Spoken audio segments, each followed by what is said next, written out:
كان منافقا خالصا ومن كانت فيه خصلة منهن كانت فيه خصلة من النفاق حتى يدعها إذا اؤتمن خان وإذا حدث كذب وإذا عاهد غدر وإذا خاصم فجر.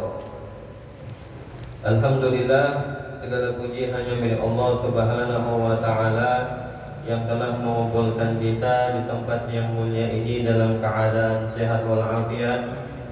Salawat serta salam semoga tetap tercurahkan kepada junjungan kita, baginda kita Nabi besar Muhammad sallallahu alaihi wasallam, keluarga beliau, sahabat-sahabat beliau, dan orang-orang yang rela melanjutkan dakwah beliau. Bapak-bapak dan ibu-ibu jamaah langgar al-jannah yang dimuliakan oleh Allah, melanjutkan ta'lim kita di dalam pembahasan hadis Nabi sallallahu alaihi wasallam, yang mana di dalam pembahasan kali ini terkait hadis Nabi sallallahu alaihi wasallam min alamatin nifaq, yaitu berkaitan tentang alamat-alamat munafik, orang-orang munafik. Di dalam hadis Nabi sallallahu alaihi wasallam bersabda yang artinya arbaun man kunna fihi kana munafiqan khalisan. 4 hal, 4 perkara, barang siapa yang 4 perkara ini ada di dalam dirinya, maka orang itu adalah seorang munafik yang murni. Wa man kana fihi khoslatun minhunna kana fihi khoslatun minan nifaq. Dan barang siapa di dalam dirinya ada 1 perkara dari 4 perkara tersebut, maka orang itu memiliki 1 macam perkara dari kemunafikan, hatta yada'aha, sampai ia meninggalkannya. Apa 4 perkara tersebut? Idza tumina khana, jika ia dipercaya maka dia berkhianat. Wa idza haddasa kadzaba, yang kedua, jikalau ia berbicara dia berdusta. Wa idza ahada qadara, dan jika dia berjanji dia mengingkarinya. Wa idza khasama fajara, dan jikalau dia bermukhasamah, berdebat atau berkelahi dengan seseorang, fajara, maka dia akan berbuat kecurangan.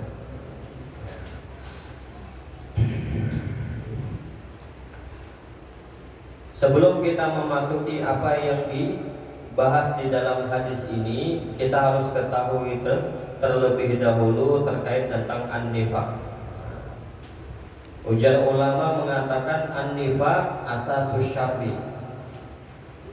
Kemunafikan itu adalah asas dari kejelekan, sumber dari kejelekan.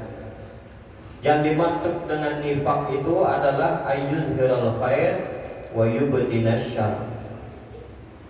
Seseorang menampakkan kebaikan dan menyembunyikan keburukan. Jadi secara umum yang dimaksud an-nifaq itu apa? Menampakkan sesuatu berbeda dengan apa yang disembunyikan. Itu an-nifaq. Nah, kemunafikan sendiri itu terbagi menjadi 2. Ada yang namanya nifaqul akbar, ada yang namanya nifaqul asghar. Ada juga yang mengatakan yang pertama nifaqul i'tiqadi, yang kedua nifaqul amali. Nah, yang pertama nifaqul akbar, kemunafikan yang besar. Yang pertama ini berkaitan dengan keyakinan seseorang. Seseorang mengaku menampakkan zahirnya Islam, akan tetapi di dalam hatinya menyembunyikan kekufuran. Itu nifaq i'tiqadi, berkaitan tentang keyakinan. Orang mengaku-ngaku menampakkan secara zahir, ngaku-ngaku Islam, ngomong dirinya Islam, tetapi di dalam hatinya tersembunyi dia simpan kekufuran. Nah, yang pertama ini, nifaq akbar ini mengeluarkan pelakunya dari agama Islam. Dan apabila ia kadang mau bertobat, maka menyebabkan dirinya kekal di dalam neraka yang paling bawah. Itu yang pertama. Bahkan nifaq akbar ini Allah Subhanahu wa taala mensifati mereka pelaku nifaqul i'tiqadi ini dengan mensifati sifat-sifat yang buruk.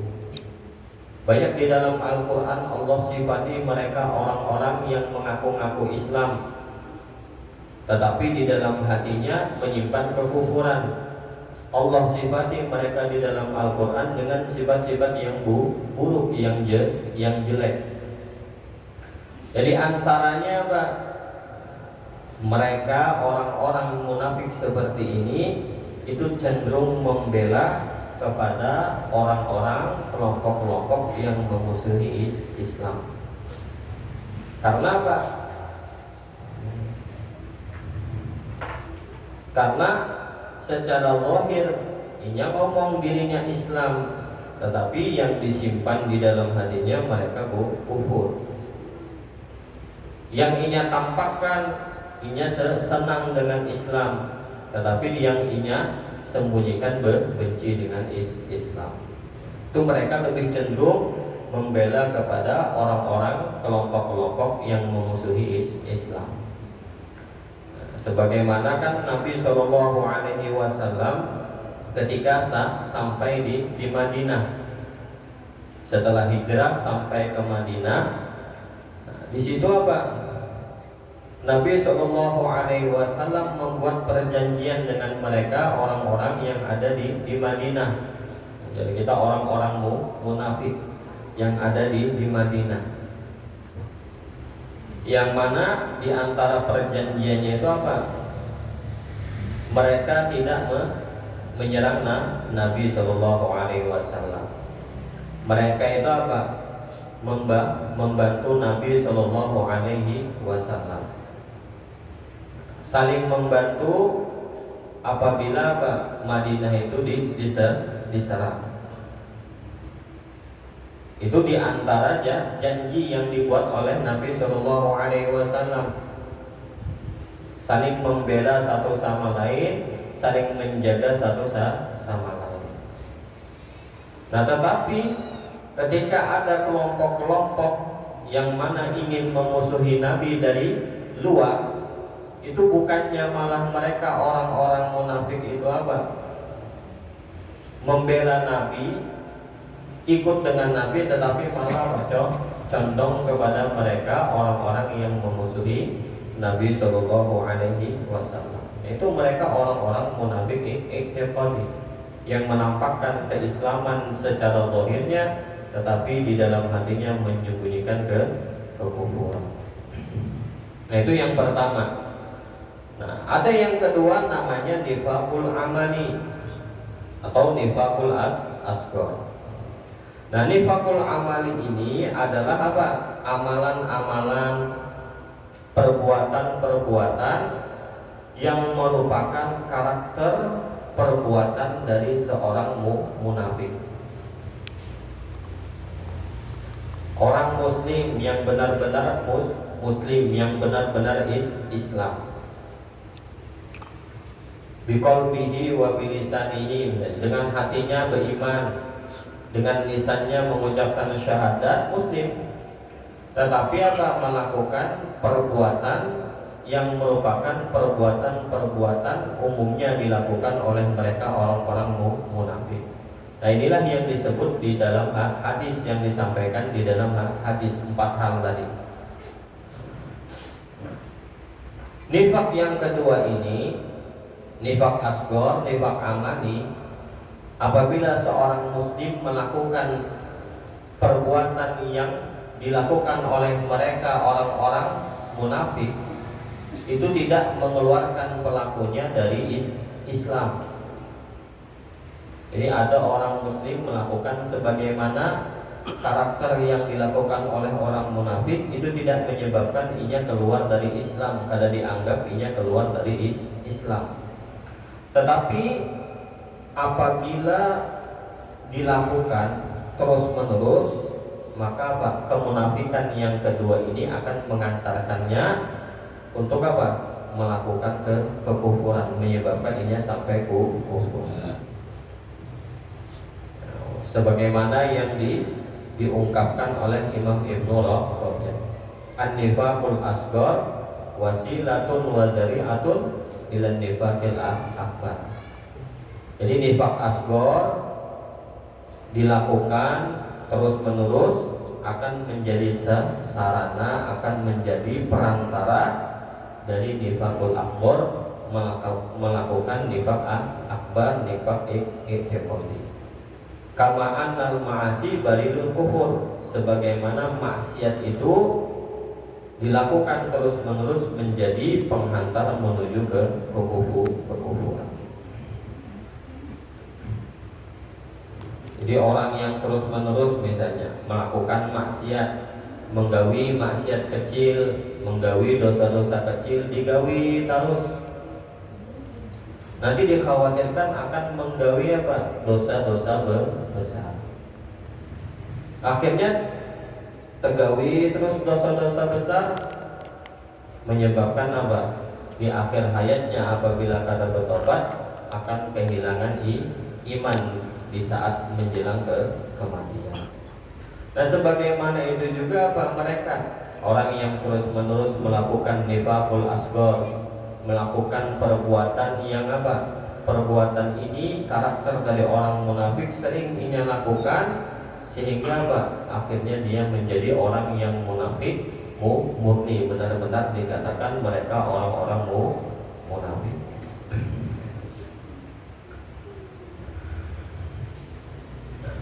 Jadi itu apa yang disampaikan oleh Nabi Shallallahu Alaihi Wasallam di dalam hadis ini, yaitu terkait tentang nifaqul amali.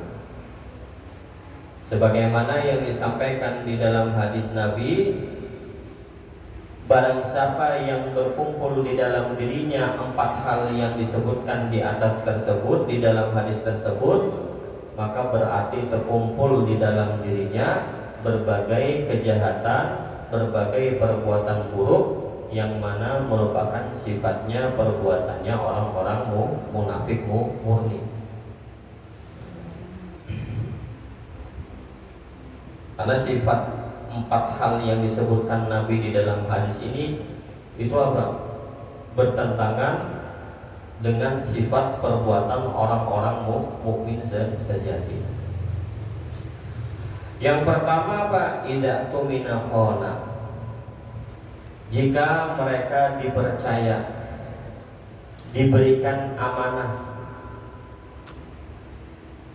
baik berupa harta orang lain, dititipkan barang oleh orang lain, disuruh jaga bertitip, ataupun hak-hak orang lain yang lain, misalnya menceritakan sesuatu ada rahasia, kemudian apa? Disuruh jangan menyebarkan rahasia tersebut, diberikan amanah, tapi apa? Dia berkhianat. Jadi mengibarkan diberikan amanah, disuruh menjagakan barang orang lain, disuruh apa? Menjaga rahasia, jangan sampai terbongkar, jangan sampai kabar tadi kepada orang-orang lain. Tetapi apa? Dia berkhianat. Nah, maka dengan perbuatannya tadi, mengibaratkan diberikan amanah, terus ini apa? Berkhianat, maka dia tersebut orang yang memiliki salah satu karakter dari karakternya orang-orang munafik. Berbeda dengan apa? Orang-orang mukmin sejati. Nabi Shallallahu Alaihi Wasallam ketika hijrah menuju Madinah kan yang disuruh tinggal itu diantaranya Sayyidina Ali. Artinya selain Sayyidina Ali itu ketika di malam Nabi itu hijrah disuruh tidur di kasurnya Nabi Shallallahu Alaihi Wasallam berselimut dengan selimutnya Nabi. Bukan hanya itu yang diperintahkan oleh Nabi, tetapi apa? Sayyidina Ali diperintahkan untuk mengembalikan, mengantarkan barang-barang seseorang yang diamanahkan kepada Nabi Shallallahu Alaihi Wasallam. Ini bukan hanya disuruh guring aja ketika terjadi apa? Hijrahnya Nabi yang dikepung oleh orang-orang kafir Quraisy. Tetapi di situ juga Sayyidina Ali diperintahkan sebelum pergi hijrah disuruh juga untuk mengembalikan barang-barang titipan orang-orang yang diamanahkan kepada Nabi Shallallahu Alaihi Wasallam. Itu Nabi. Jadi itu yang pertama. Jadi barang siapa yang diserahkan amanah, kemudian apa? Amanah apapun misalnya diserahkan kepadanya, namun dia berkhianat, maka dengan berkhianat tersebut dia itu sama melakukan perbuatan yang dilakukan oleh orang-orang munafik.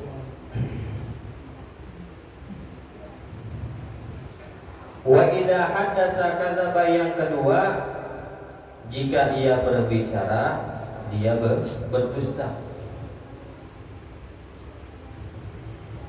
Ai idza takallama fa huwa yakdzib wa la yaqulu haqqan. Apabila dia berbicara dia berbohong, dia kadang mungkin berbicara yang benar.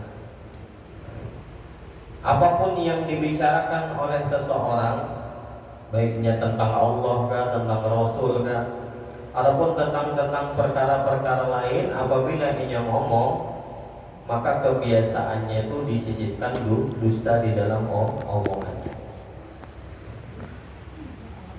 Orang